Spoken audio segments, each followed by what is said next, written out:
Croeso and welcome to Tales for Wales, the pod that never fails to render your knowledge of Welsh history, to code in the podcast whimsy, to punch that cheat code and unlock the infinite bants hack that is Wales. I'm Jack, and as always, I'm joined by my trusty player 2, Franco. But today, we've dusted off the Wildcats controller and we've plugged in a player 3. Stevan, developer of a new game that we feel will pique the interest of our listeners. More on that later. Anyway, how are you all, boys? Not too bad. I'm doing very good, thank you. Do you want to say where you're joining us from, Stevan? I'm in Canada. I'm in Montreal. Pretty cool. I'm joining Our you first international guest. I was going to say across the pond. With my drinks ready. Nice. Oh, that's a good start. What are you drinking? I hope this is not too heretical. I'm actually drinking a Scottish whiskey. Oh, no, they're our Celtic brothers. We're happy with that. I would say Celtic brethren. We're all right with that, yeah. What kind of whiskey is it? Do you know the name? It's called Ardbeg. Me and Jack That's all I know about it. We're not very sophisticated by any means. We're not very au fait with whiskey. No. We're the kind of ones... I got this out specially for you guys. Huh? I don't usually drink this fancy. Huh? No, we're usually the kind of guys, where they go, you say like, oh, yeah, if someone's like, oh, this is a really fancy whiskey, it's, it's 10 years aged, it's this like, cool, we'll have it with Coke, mate. Yeah. That's all right. We'll just dilute it. Well, do you have good whiskey in Wales? Yeah, surprisingly. There's a really big one called Penderyn, which is based up in Brecon, and it's become like bigger and bigger and bigger. And like Welsh whiskey for ages was just not a thing, but like Penderyn's probably the main standout one. And then there's some smaller offshoots of whiskey, but that's like the main bulk of it, isn't it? The big Penderyn. For Welsh spirits in general, they're sort of gaining a lot of traction at the moment. There's Welsh gin, there's Welsh rum, there's all sorts of stuff coming out. And, that 10 years ago, it was nada. You had nothing. Yeah. But Penderyn, that's probably been going... That's probably one of the most famous ones, I'd say, isn't it? It's a great one to get your father-in-law as well, isn't it? It's like a classic. Oh, 100%, yeah. Easy gift at Christmas. Yeah. I got 4 more days of dry January, and I cannot believe how long this month has taken me. But I'm having a delicious glass of Pepsi Max to tide me over. But I'm sure you'll be doing better. Have you heard Jack. this, Stevan? That he's at the moment, he's being so like puritanical that he won't even drink like caffeinated Coke in the day. He saves that as a treat for the night. Like, ooh, cheeky. I love that caffeinated Coke. I've lost a stone. Nice. I've lost a stone because I'm not drinking, which just shows how bad for you alcohol is. But I've got 4 more days until I reverse all my good work and get back on it. But until then, a delicious Pepsi Max. What are you drinking, Jack? I'm on the Bud Light at the moment, but I have got I've joined you, Steven, on the fancy stuff. I've got a Kraken black spice rum with dark caramel and Cornish sea salt. So I'm also on the Celtic Brethren brews here. Nice. With the Cornish element. It's already halfway drunk because I just can't help myself. That's from a different time. I haven't done that today. But yeah, looking forward to that later. I'm just on the light stuff because I basically said I wasn't going to drink beer for January. Like, I'd keep to the spirits if I had to, and then that's just gone out the window, completely and utterly. So now I've just gone, if it's a Bud Light, that's basically good for you, isn't it? That's healthy. Yeah. I'm not sure. Does it even count as beer? No, it's just pond as we water. say, piss water all the time. That's as we say. Well, you might be wondering who this third voice is and why he's come on, because, well, I'm sure most people who follow us will probably know, saw it in the news. It was covered by the BBC, it was all over Reddit, there's loads of channels picked it up. But Steven's developing a Welsh game, a game based on Welsh mythology on the Mabinogion. So we reached out to him and asked if he'd come and spare a bit of time and talk us through it, because as you all know, me and Jack are big into our games and the Mabinogion, so we were really interested by this, and he kindly said yes. So we got a couple of questions to go through with you, if you're happy to share a bit of insight into what's coming with the game. For sure, fire away. Jack, do you want to start? I would say I'll fire away. So first up, what what's your background in terms of game design and creation? I'm sorry, I stumbled at the first hurdle by messing. What background is games? Yeah, sorry. What's your background in terms of game design / creation? So I started my first job kind of working with games was right back in the mid-90s now. My first job was working as a writer for Games Workshop. So makers of Warhammer and Warhammer 40k and all that. Oh man, you were just describing like ultimate job when I was a teenager. Like I was like, this is what I'm going to get into. Yeah. For me too, cool. as well. At least for the first like year or so, that's what it was like. And then I kind of transitioned from there into video games with Warhammer Online. So Warhammer Online was my first video game, and the transition there just because the Warhammer stuff. And, there were a bunch of people from the studio, from the Games Workshop studio, that went to work on Warhammer Online. And then just kind of stayed in video games from there. So I worked for a bunch of smaller companies. This was back in the UK. I moved over to France for a little while and worked for some smaller developers in France as well. So you've been all over, mate. Yeah.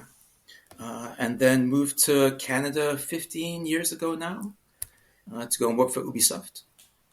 And so most of the past 15 years has been in AAA. So I've worked on like a lot of the big licenses, a couple Assassin's Creed titles, and For Honor, that kind of samurai. Man, Viking, you're throwing these names around as if it's not a big deal. I can tell me and Frank are like, Assassin's Creed, we love those games. And just because, some of our listeners might not be aware, but if you're not into games, AAA means like the Hollywood of gaming. It's like the top tier. And Assassin's Creed franchise is one of the biggest, and it's got quite a lot of references to Welsh things in it, especially Black Flag. I think we've covered that as well, haven't we? On in Valhalla, Assassin's Creed Valhalla. There's a lot of Welsh nods and overt references. Actually, I think King Rodri's in it, isn't he? Yeah, I put 300 hours into that game, which is an insane amount of hours to play it. But I absolutely loved it. This is crazy to have someone of your caliber join us, rapscallions. And then that led up to 2023, 2 years ago. I kind of packed all that in and decided to quit AAA and do my own thing. And that kind back to grassroots, mate. I like it. Yeah, brings us to where we are now. Sorry, I was taking a massive swig of my drink then. I can tell. I can hear it swishing about your mouth. You could hear me gulping it down. Yeah, sorry. I'm doing exactly the same thing. Yeah. So how come you sort of wanted to make that transition back to this is I'm going off script. I was going to say this is losing his mind. He's like, this is not a question I've sent. Not a prescribed question. Has not had the double stamp triple approval. But I just wanted to ask. So why did you, out of personal interest now, switch back to like the smaller scale stuff? I mean, at the time I'd been doing AAA for 13 years. And that's a long time to do anything, huh? Yeah, that's true. And especially in the AAA industry, it gets to be super frustrating. It's very cyclical. You do the same kind of project over and over again. Over and over again, you see the same people making the same mistakes. You get the same frustrations over and over again. And just, I'd kind of had enough of that. And at the same time, this was kind of like coming out of the pandemic. And the AAA industry was having a lot of problems, or it still is, the past couple of years. There were a lot of redundancies, a lot of projects closing down. So I left Ubisoft, and right after leaving Ubi, they laid off a whole bunch of people. I went to Eidos, who make Tomb Raider, Deus Ex, things. Eidos, just after I didn't stay there very long, they laid off a whole bunch of people as well right after I left. So the state of the AAA industry was just not feeling very, bright and shiny. So couple those two things together, kind of like my fatigue with just doing it for too long, and the industry clearly like starting to have troubles, kind of combined together to. I can imagine that would be very inspiring if everyone's getting fired, and like you said, AAA is not in the best health at the moment, is it? So I imagine it can be quite disheartening if studios are closing, poor decisions are being made. So it makes sense if you're going to give it your own go. Yeah, exactly. Fair play. Well, I'll get back on script now. Yes, right back on script. Sorry, yeah. I sent you the pre-approved questions. So, next one up. So how come you picked the Mabinogion as your subject, and how did you decide which stories to focus on? And just for maybe some listeners who aren't aware, Mabinogion is like the Welsh book of myths and legends, essentially. Yeah. So some really big questions there. I'll start with how did I pick the Mabinogion? This is going to be a long answer, okay, so be prepared. We got time, mate. We got time, mate. So this was 2023. I decided I was going to do my own thing. But then, I need to work out what is my own thing? Like, what is it that I want to do? And while I was thinking about this question, a couple things happened like at exactly the same time. So the first of these things was I discovered the Mabinogion. Like I hadn't heard of it before. I kind of decided I wanted to do a fantasy narrative for my first, kind of independent game. But fantasy is a really hard genre to do, right? It's super oversaturated. It's way overdone. It's hard to find the kind of interesting original angle to take. Definitely. So what I was doing is I was looking into the history of fantasy literature to try and kind of find some inspiration. So I was looking at the history of Lord of the Rings and Game of Thrones and Harry Potter and Dungeons and Dragons, like the narratives behind Dungeons and Dragons, and looking at all these the history of all these kind of different narratives. And I kept coming to this one book that just kept popping up in all this kind of, these different like historical trails, which was the Mabinogion. So it was like, okay, this is interesting. Yeah, it's got to be something here if all roads lead to the Mabinogion. Yeah, exactly. So happy that that's how it comes to you, that all these things lead back to it. Because we think personally it doesn't get much coverage, so it's nice to hear that it does kind of reach people. That was exactly the question. It was kind of like, why does this not get more coverage? I got a copy and I read it, and it was mind blowing. It was like every single trope from fantasy literature, from contemporary fantasy literature, it's there, like written 1,000 years ago, almost 1,000 years ago. It has dragons and wizards and magic swords and rings of invisibility and battles against armies of undead, and it's all there. And nobody knows about it. Well, obviously people in Wales know about it, and kind of academic circles, they know about it, but like the global population just isn't aware. You heard it here first, folks. The fantasy genre has its origins in Wales. It's been said by Stevan just there, confirmed. Okay, that's how it is. Really, whatever academics may say, and that was certainly my perception of it as I was reading it for the first time. But then this opens the question of, like we were just saying, why is this not more well known? So the exact same time that this was happening, that I was kind of discovering the Mabinogion and trying to ask these questions about why it's not more well recognized, I was doing a project with my youngest daughter at school. She was 7 at the time. So we're doing a project on family. So we were building this family tree, and was in contact with all the older relatives, all great uncles and great aunts. Yeah, going back as far as you can type thing. Yeah. And they were all sending over photos and newspaper articles and all kinds of stuff. And while we were looking through all of these, I started finding things in Welsh. Like backs of photos, they had like descriptions of what was happening in the photo, and it was written in Welsh, and newspaper clippings in Welsh. And I've always known there's a Welsh connection in my family, right? My mum's name is Bronwyn. My grand's name is Gwen. She was Gwen Jones, right? Beautiful Welsh name. Beautiful Welsh name. Yeah. So when you have a Granny Gwen Jones in the family, there's Welsh heritage there, right? But despite that, no one in the family ever identified as Welsh in any way. It was very firmly a British family.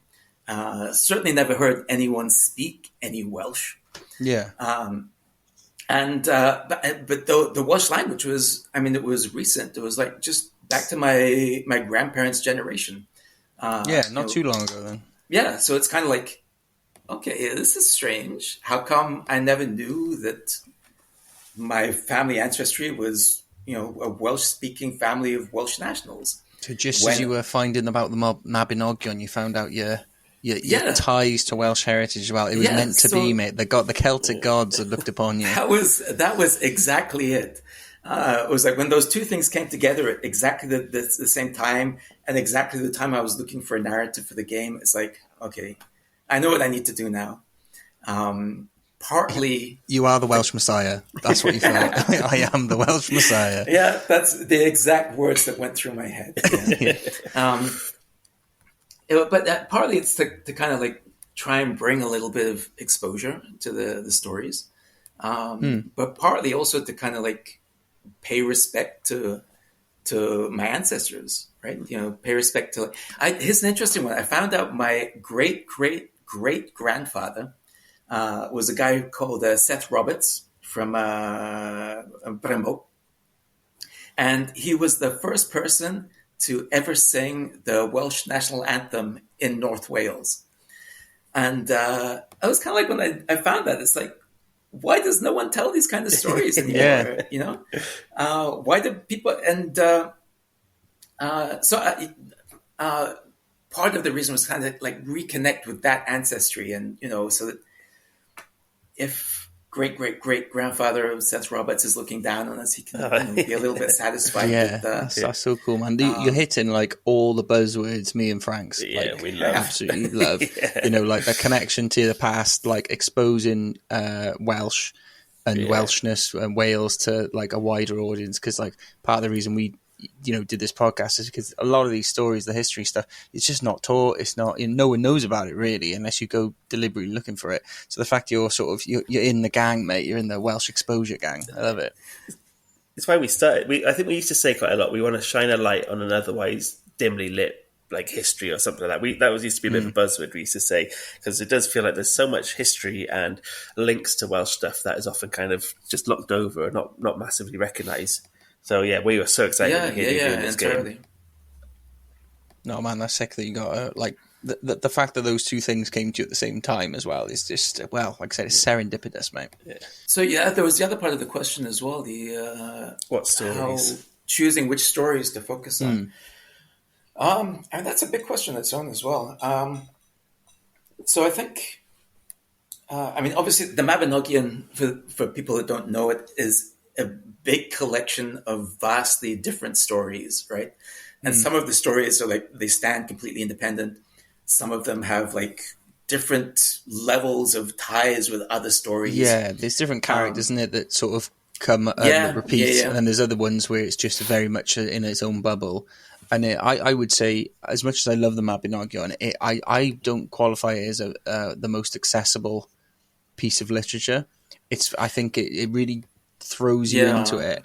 Yeah, it's not at like the deep reading, end. You're just meant to understand that. There's a herd of unicorns running across the field over there. They don't explain why that happens. You just got to get involved with it. It does take some work to really get into it. The first time I read it, like I had the commentary next to me, and I was like going through page by page with the commentary. When I first decided I was going to do something with the Mabinogion, the very first iteration was actually going to be an Arthurian, like an Arthurian tale.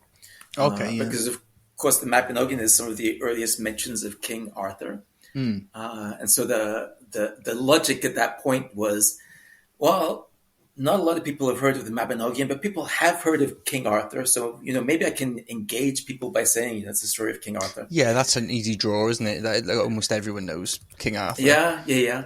But then partly, even though King Arthur is present in a lot of the stories, he never really does very much. He's more just kind of like part of the backdrop. Yeah, he's periphery character at best in a lot of stuff. It's usually like the heroes of the stories are related to him, distantly or something, and they go to him for help, and he kind of just comes along for the ride, doesn't he, in a lot of them? Yeah, exactly.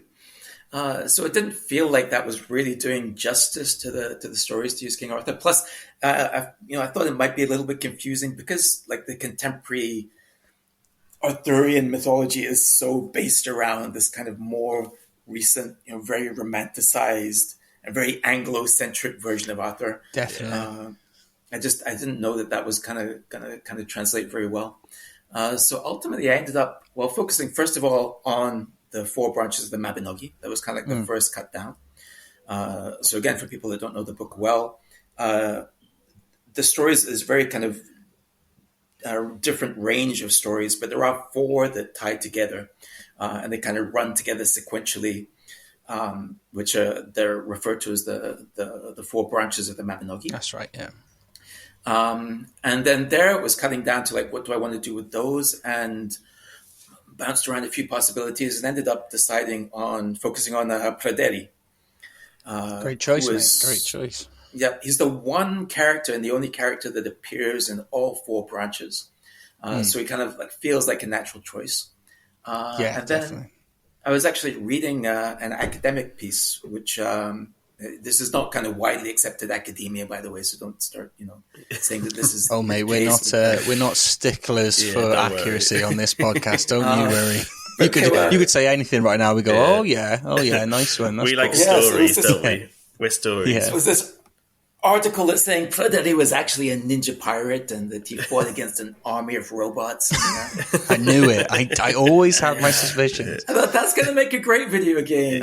Yeah, I was going to say, if that's what you've gone with, I'm there, man. Day one. Yeah.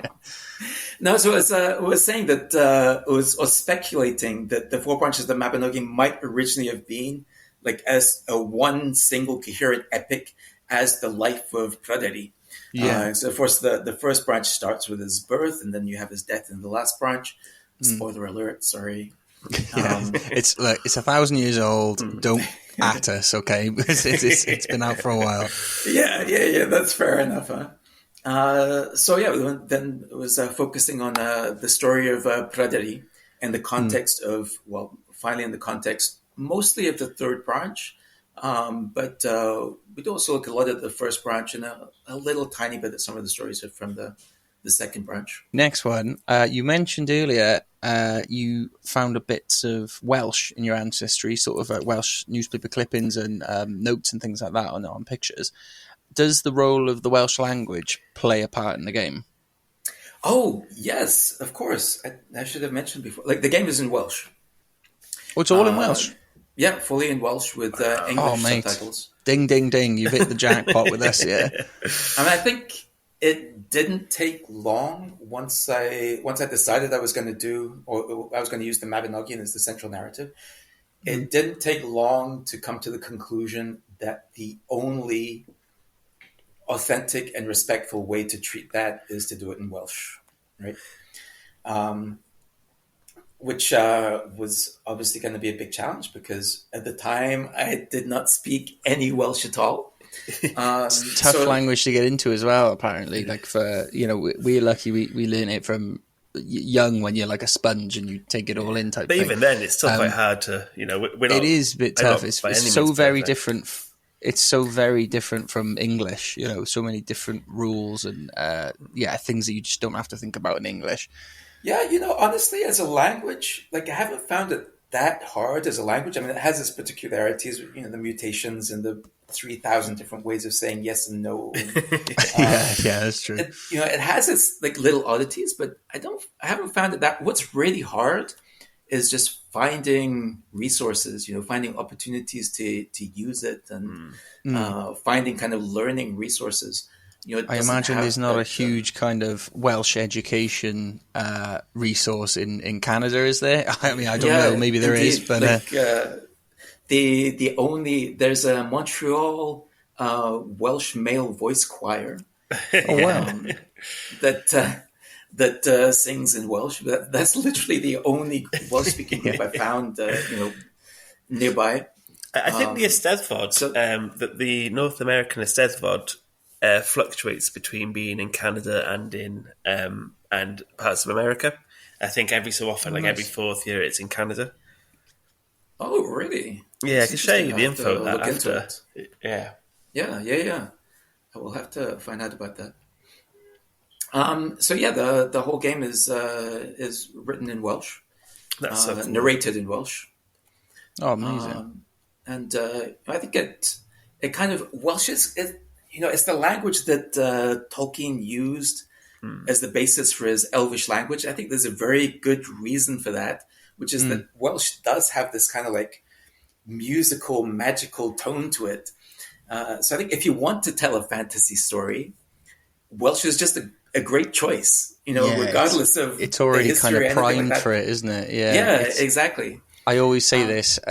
Franks is from a place called Dinas Powys, and I always think Minas Tirith from Lord of the Rings, Dinas Powys. I mean, come on, those are pretty similar.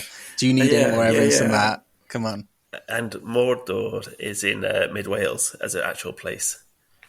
So, oh, nice. Yeah, so I think his nan or his auntie I think it was his nan who was from Wales, and he had a massive love for Wales. So he named a lot of the name places after Welsh towns.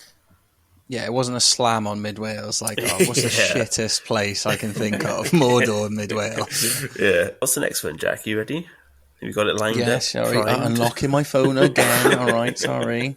Not bloody perfect. So, yes, apologies if this is a bit reductive, but could you compare it to any other game that you know of to sort of help give our listeners a kind of sense of what kind of game they'd be in for if they were playing it? Right, so it's a narrative environmental exploration game. It's what some people in the industry would kind of refer to as a walking sim, a term that I really hate, but that's what people say. If there was one reference I would pull out, it would be Firewatch. You guys heard of that one? Yeah, I have. You're just frantically Googling now. No, I shall see if we can put a link into it. I know I would be pretty poor at describing it, but it's it does actually look quite similar. I have seen. I've just got it up. I have seen this pop up on PS Plus. Yeah, I was going to say definitely. It was on. I haven't played it though, but I have seen it, and I heard it. I think it was on an old not the modern Xbox, but the old one. But yeah, do you want to describe how it's similar to Firewatch? So the high level gameplay loop is you're in the wilderness. You're in the wilderness of ancient Wales. You're wandering around. You go from story point to story point, and at each story point, you uncover a little nugget of narrative. Okay. So that's basically the same thing that happens in Firewatch. In Firewatch, you're exploring around the forests of some place in the United States, and you're unlocking stories of what's been happening in the forest. The game is not a pure walking sim. So even though it's inspired by games like Firewatch or Dear Esther, if you've heard of Dear Esther. Oh, I have heard of that. Yeah, I've heard of that one. It's inspired by those kinds of games. It's not a strict walking sim. So there are other gameplay loops that come in as well. There's a fog gameplay where you have this kind of like cursed magical fog that chases you around the landscape. There's a tracking gameplay like you'd find in something like The Witcher or even some Assassin's Creed titles. Prederi, Great Hunter, on brand. I like it. Indeed. There's a little bit of combat. The combat is very light, though. The whole purpose of the game is to tell a story, right? It's about experiencing something rather than about challenging the player. So the combat, there's no like health system, there's no player death, there's no fail state at all. In fact, it's just about creating the narrative. Well, that sounds like a great way to kind of experience a Mabinogion story, in like discovering it yourself. As like going around in a kind of, like you say, an explorative kind of medium, rather than sort of reading it on a book. As good as that is, this sounds like a great way to sort of go through it. It could be. It's not the most easily accessible thing to get into, and it's quite daunting. So if you get given a way of hearing that story, because there is no other way. What Stefan's doing is incredibly unique. Like there isn't any. Like modern, there's a few modern versions of books for the Mabinogion which like retell the stories, but they're quite child friendly and they're not really aimed at adults massively. And I think this makes it such an inclusive way of hearing a story without having to get a massive film studio to make a story about it. This is you getting to involve. Definitely. So I think that's really cool because the stories are begging for like adaptations. Absolutely. And I think there was like an animated series back in like maybe the 2000s was the last thing I can remember that maybe tried to do Mabinogion. I think I had Johan Griffith in it. But apart from that, you can't, and they're so fantastical. You can't just do like a cheap budget thing, really, can you? It's got to be done in a kind of really immersive, creative way, an immersive way. So yeah, I think you're onto something there, right? I hope so. Actually, there's one kind of really interesting reference. This is not a video game reference at all, but an interesting reference that came up recently. So I've been watching a lot of Esper Ek recently. Oh yeah. Oh yeah. Do you guys know this is the Welsh language TV channel? Yeah. Do you guys know the show Am Dro? Yeah. Am Dro. We had a guest. One of our previous guests has been on that show, Dr. Cymraeg. Yeah. Oh yes.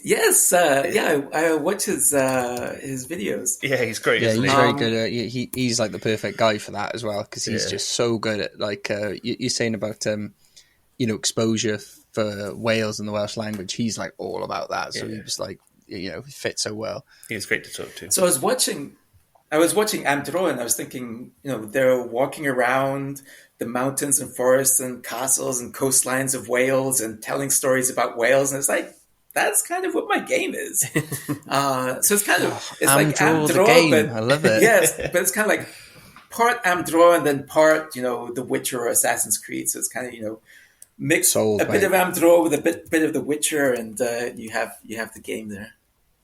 Mate, that's amazing. That sounds fucking sick. Yeah. Sorry, hyperbole. I've had a couple of drinks.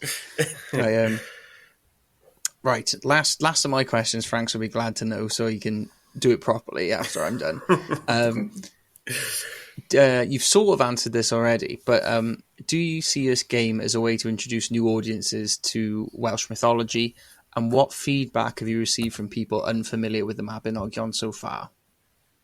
So far, the response to the game has just been overwhelmingly positive from everyone. Like, obviously, from people in Wales and people who speak Welsh and who know the Mabinogion, they've been really excited and interested in it. But people outside as well.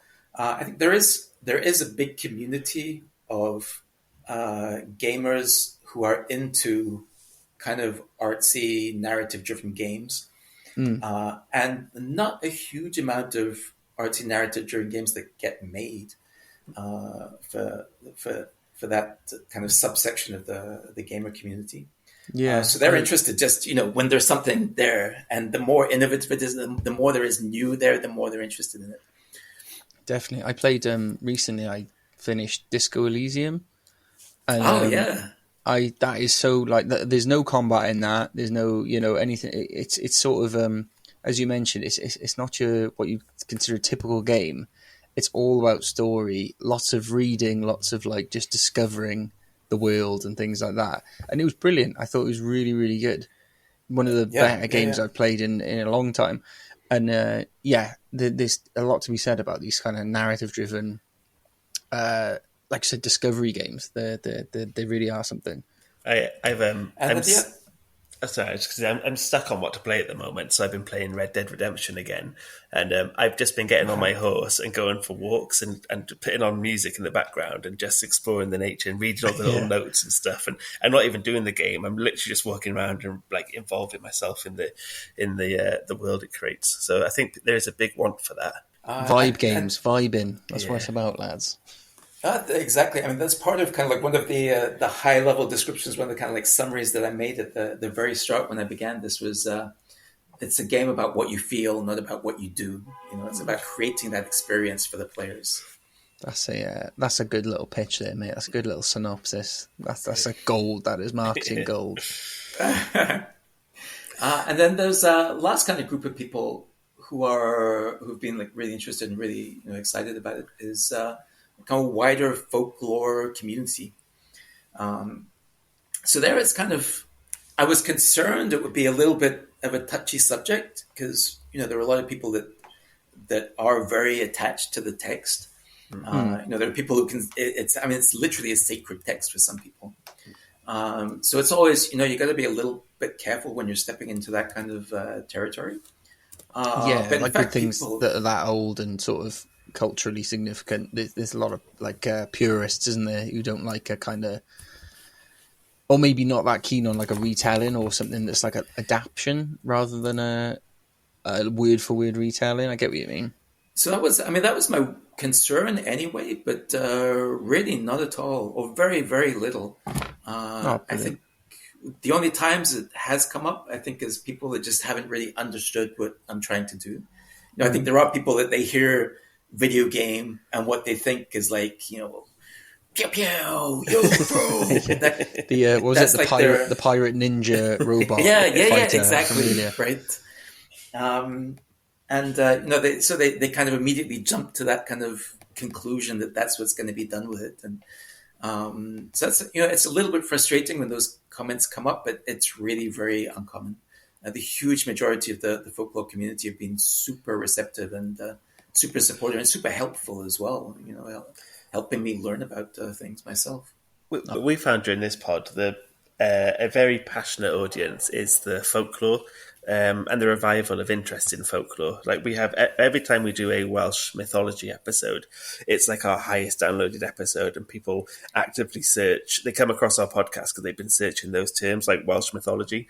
We've commented a bunch of times that revival is like, it's really current. And I'm not sure if you get access to the BBC in Canada, but there's a really good show by a guy called Charlie Cooper, who's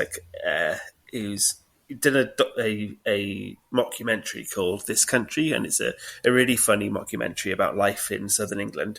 But he did a spin-off called Myth Country, and he did an episode around finding stuff to do with King Arthur, and bases it, and he meets people who are really into the Mabinogion.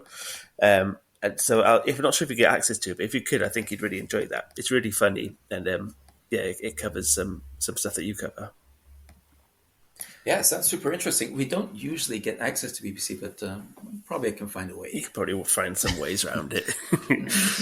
Sailing the high seas if you need to, mate. You know, we're not against it on here. Don't you worry. We won't dob you in. So you mentioned then working with some folk people who helped give you some resources and stuff. Did you work with any specific like Welsh historians, or was it mostly your own research? Or like, how did you learn more about these stories? So I have a buddy who's he's not Welsh, he's Canadian, but he's a professor of medieval literature. Oh, nice. So he's kind of like, he's sometimes my starting point for, you know, when I have questions or when I want to kind of explore the academic side more. You know, he sends over references and things. There's also more and more. I'm on like Facebook groups and Discord and Reddit and different forums for Welsh language and Welsh culture and Welsh gamers. And you know, when I have questions or I need clarification, or just want to get feedback, I post on those. I'm kind of slowly building up a little circle of contacts that I, you know, bounce ideas off. Nice. But there is a lot of research that I had to do myself. Right? I mean, you can't offload everything onto other people.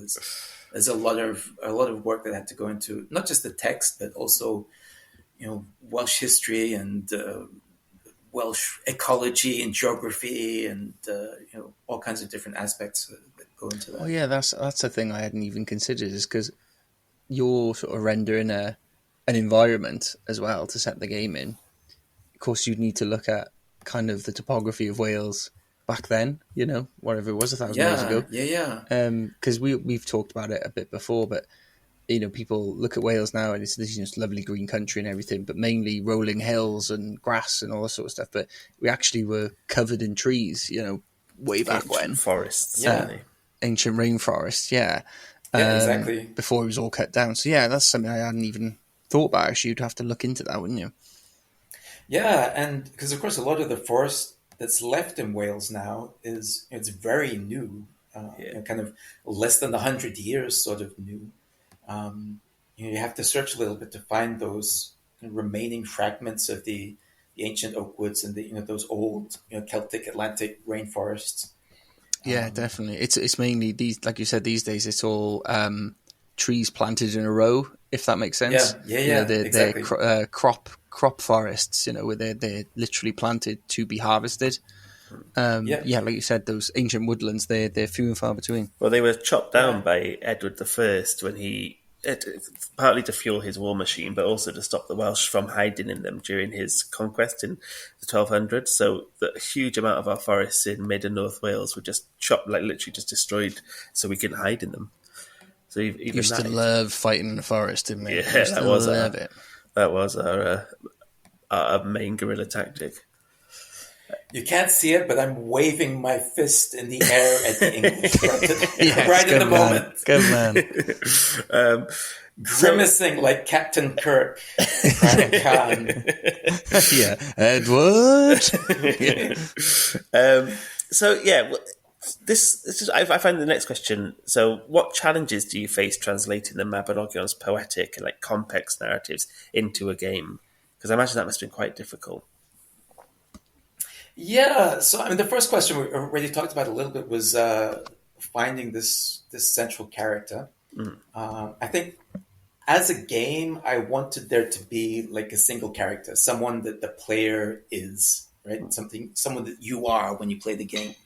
So that was the first kind of challenge, was identifying who that would be and how to construct a narrative around that person. I think, I mean, a lot of the narrative lends itself fairly easily to video games, especially these kind of like, narrative-driven design that we see in video games now. Like I was saying at the start, there are so many fantasy tropes, fantasy literature tropes in the game, and fantasy literature is such a staple of video games that it's quite easy to find references for specific things there. I forgot what the question was. So I suppose that does make sense. Question again? So it was, what challenges did you face in translating the challenges? Yes, of course. You're on the too much of the Celtic bloody whiskey already, haven't you, mate? I think because you mentioned it's storytelling. I suppose that does translate quite literally and fits in with a game like this then, because you are telling a story, so you can use people. But was there anything that you found that you had to leave out because maybe it just didn't quite work in a game setting? So I think the limitations that came in there, the real constraints were less kind of game design constraints and more game production constraints.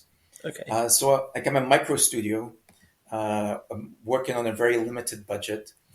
So, I'm not able to do things like big battles or giant monsters or things like that. So it's really trying to find like a minimalist narrative. And kind of very conveniently, I found that in the third branch of the Mabinogion. So, in the third branch, what happens is, there's this big war in Ireland at the end of the second branch, and almost everyone gets killed, and there's just a handful of survivors come back. That's right. And as they get back, there's this magical fog that settles over the land and just devastates everything. And there's no more people, there's no more buildings fall to ruins, there's no animals, it's narratively super powerful, but also very convenient from a production point of view, because it just means you don't have to make a lot of stuff, right?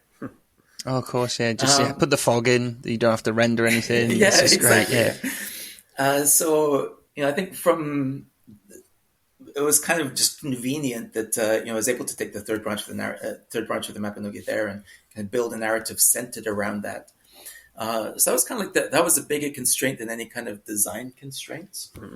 I think the other big sort of, not really constraint, but modern day video games are a very visual medium, right? So I think there's a big kind of question there. There was a lot of research into finding what the visual identity of the game should be. I knew I didn't want to do something realistic. I don't want to have like realistic rendering, partly because it's really hard to do well. But even more than that, because the Mabinogion is, it's fiction, right? It's these legends and myths. It's things that were not reality and were never presented as reality. So I think when you have that kind of narrative, it doesn't necessarily make sense to try and give it a realistic treatment. You need to give it a kind of like artistic treatment. Something that's kind of otherworldly sort of vibe. Yeah, to it, exactly. So there was a lot of work to try and find that visual identity before settling on this kind of painterly style, this kind of impressionist, post-impressionist kind of influenced visual style that I settled on in the end. But that hopefully it does capture some of this kind of otherworldly feel. Well, it looks great, though. Like, we spotted your game actually before we saw it in Wales Online and things like that, and saw it popping up in sort of news outlets and whatever.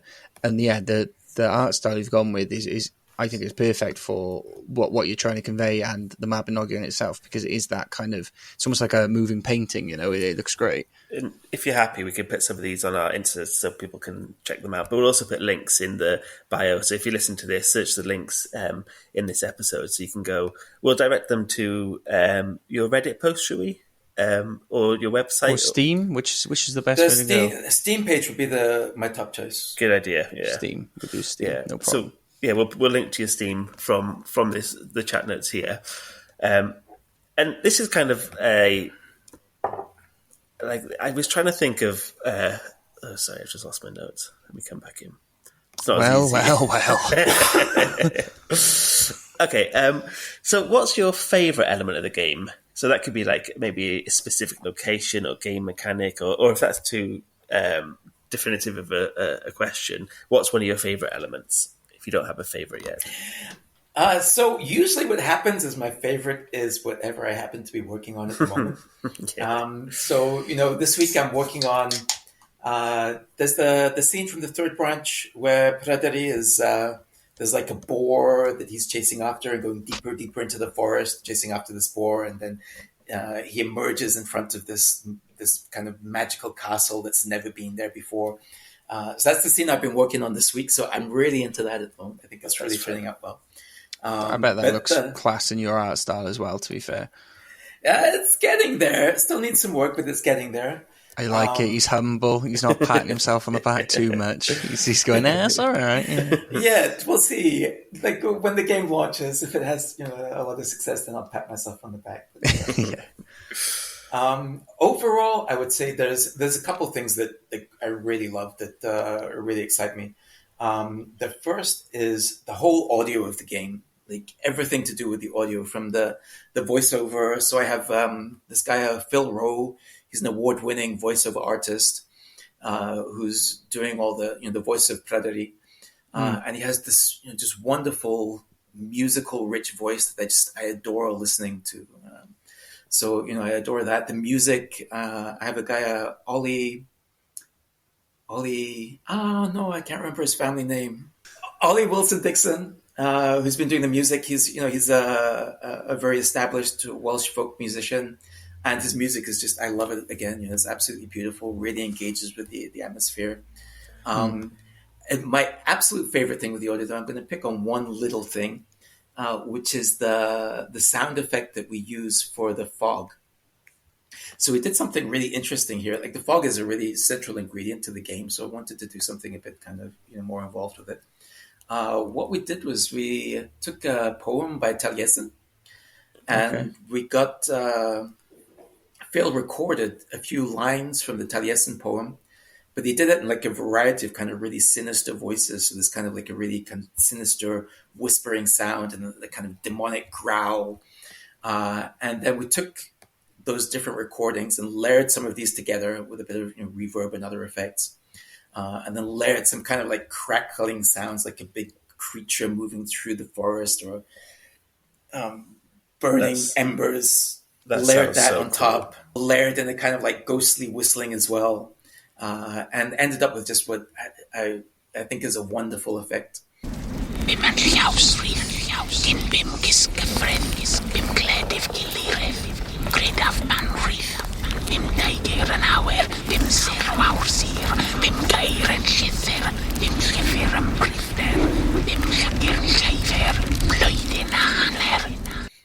That's my single favorite little thing. I can't wait for this game. It's so I know. I was just going to say, I'm literally logging into Steam now. I'm adding it. I'm adding it to my wish list, so I can get it as soon as I can. Nice.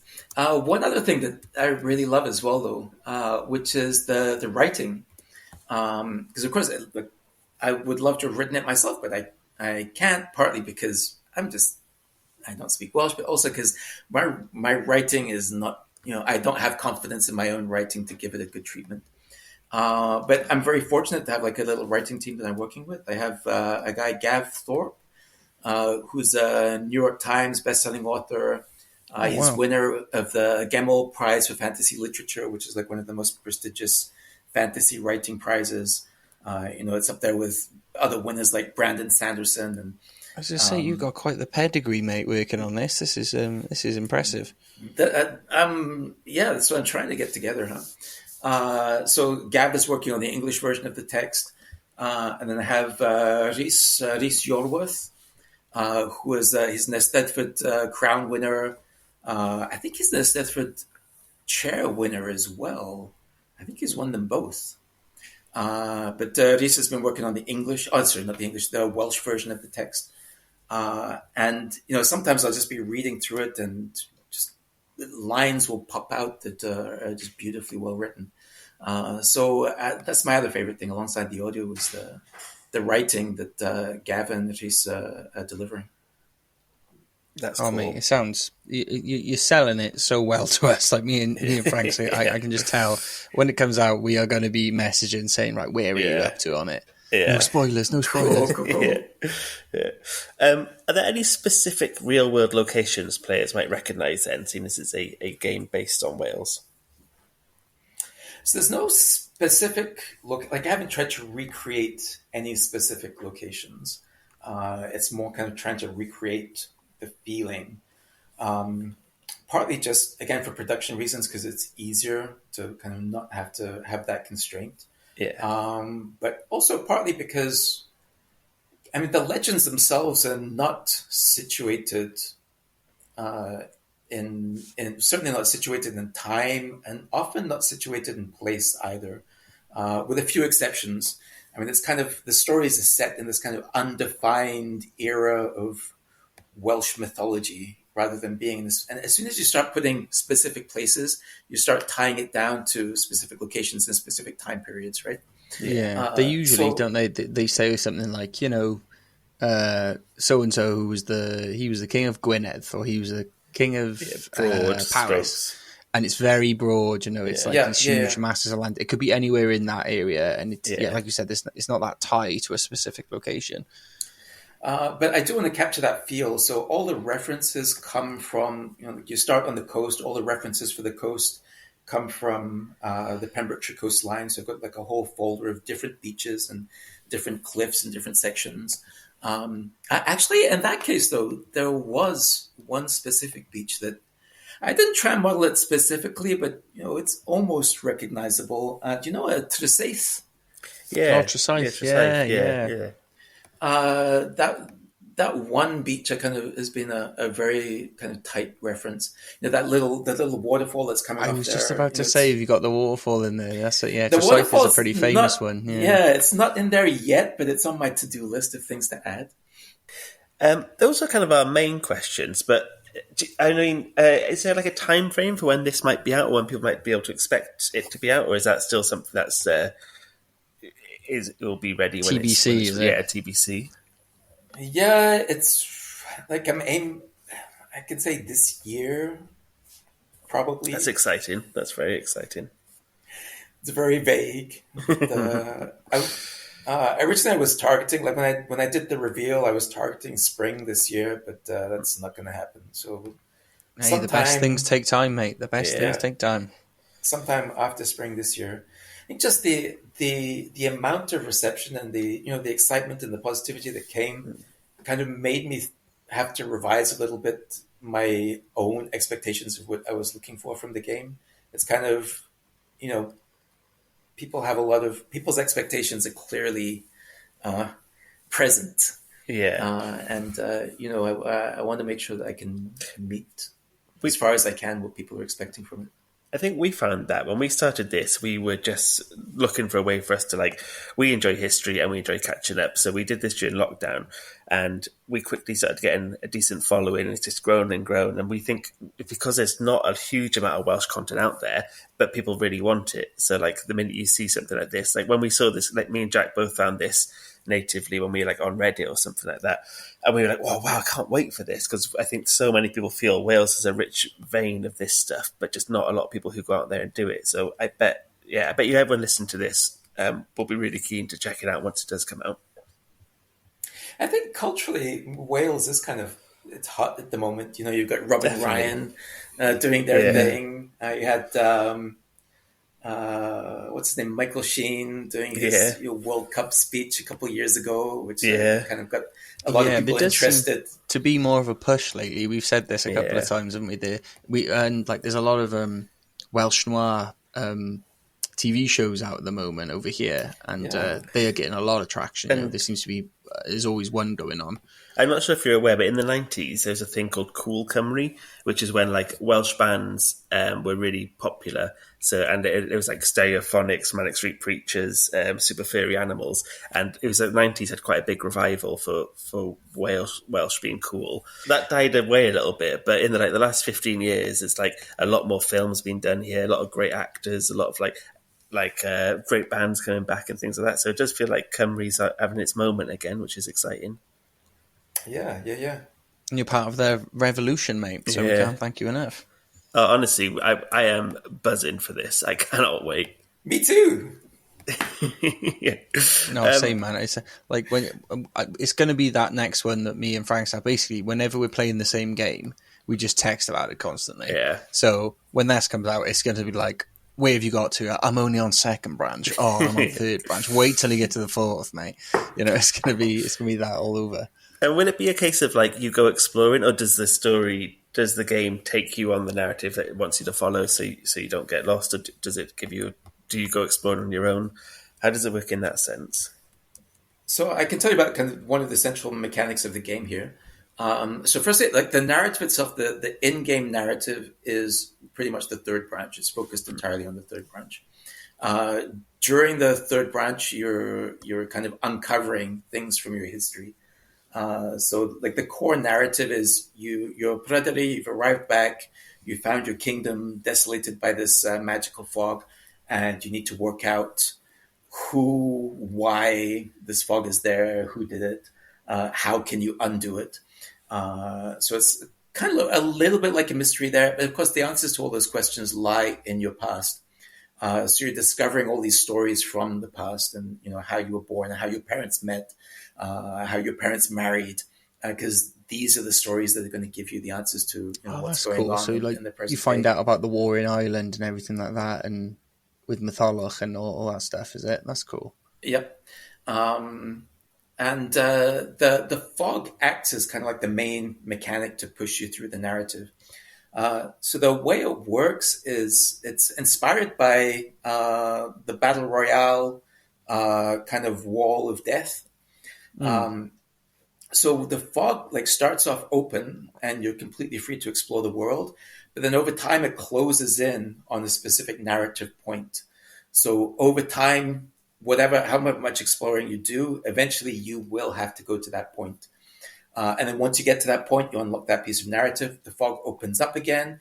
You're free to explore, and then closes down on the next narrative point. That's so you're kind of cool, you're forced to go there. Good little so thing it's trying to find a way to balance between that, letting people explore a little bit of an open world, but still be able to keep them on that kind of narrative trail. And it also lets me do some kind of fun things in terms of pacing and intensity. So there are points at which the fog is just kind of giving you a gentle nudge forward. And there are other points where the fog is closing as fast as you can run. It's got a gun to your head type thing. Yeah. You've got to go this way. So, you're building a kind of sense of intensity and a little bit of pacing there. So that's how I kind of push the player through the story, but still hopefully giving a sense of being part of a more open world. It does. I know you referenced it being like you thought it out, man. Similar to Firewatch, but I can't think of any game I've played that seems to cover what you're covering. So it's really exciting. I genuinely cannot wait for this. I think some of the other reference titles are just well known and less well known. Is that what I just said? I don't remember. Less well known. That whiskey's getting you. Yeah, Whiskey's getting you. Like another one of the most important references, a game called The First Tree. Not If heard you, of that. I heartily recommend it. But it's the same kind of basic structure. You know, you're exploring an environment. There's a little bit of light platforming gameplay, but you're mostly just finding out your own personal history, stories about your family, and stories about a family of foxes at the same time. So you're kind of unlocking these two stories in parallel as you explore. It's a really lovely, pretty game. I was also going to say, we haven't covered this, or I can't see online where you've mentioned it, but what platforms would it be on? Is it a laptop, a computer game, or is it on other platforms? At the moment, purely Steam. That's the only platform I'm developing on at the moment. I would love to be able to bring it to other platforms, but it really depends on the reception for the Steam version. And it's expensive and time-consuming to port a game to other platforms. Also, Franks, you sounded so not of this generation. Then is it a computer game? Is it a computer game? Can I use my mouse and keyboard on it? Well, I was trying to think, how can I explain this to people who don't play, who aren't gamers? And I was trying to think, what was the word? And I got stuck with a computer gamer. Yes. Is this for the computer? Is it a game Is it on the Sega? Can you play it on the Sega? Yeah. Oh, it's one of those Nintendos, is it? I see. And Steam is it's kind of like Amazon for games. It's like where most games are held. So, we'll try and get as many of our listeners to download it. So then it will be available on other platforms maybe one day. Yes, we'll link the Steam. We'll link the Steam. We'll link it to Steam. Now who's the fucking the old guy. We'll link it to the Steam page in the pod notes, so you can go in and you can add it to your wish list. You can do whatever you like. Keep an eye on it, and then once Steven's unveiled his masterpiece, it'll be there ready to go. We'll share on our socials. And please do wishlist it. It's incredibly hard for small indie developers to get exposure. And Steam wishlist is one thing that really makes a huge difference. I mean, any kind of social media support always helps, but the one that actually does have an impact is a Steam wishlist. So please do come on Steam and wishlist on Steam. You heard it there, guys. Yeah, well, I'll make sure that's everything. If you listened to an hour of Steve giving us his time, you owe it to him to go and wish list this. Thank you so much for coming on, mate. This has been a real treat for me and Jack, who, like we said, we're big Welsh history nerd gamers. So this is an absolute delight. Mate, so I'm genuinely buzzing for it. I cannot wait for that to release. Yeah, it's been an absolute pleasure. Really, I've had a lot of fun. Thank you so much. Where can people find you? You're on any social medias? Social medias. What's wrong with me tonight? Again, what is wrong with you tonight? You're on our social medias? Are you on that thing called the internet? The web? It's going to be big, I promise. I have been on X, but I'm kind of transitioning over to Blue Sky. I think I'll likely close the X account. Like a lot of people. We give it up. We don't do X either. I'll share the Blue Sky link with you all. Perfect. Yeah, man, share that with us. We'll link everything in the pod notes anyway. But yeah, thank you so much for coming on, mate. It's been a blast. Absolute pleasure. Thank you both. Diolch yn fawr. Thank you. Thanks all. Ta-da.